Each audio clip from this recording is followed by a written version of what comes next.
I had a lot of arthritis, had a lot of pain. I had fallen on it, and it just didn't get any better. I was dragging my leg for 7 months, and towards the end, I just couldn't manage the pain.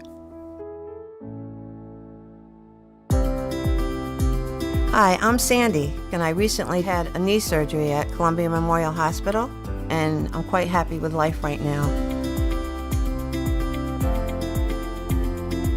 My recovery was really very fast and simple.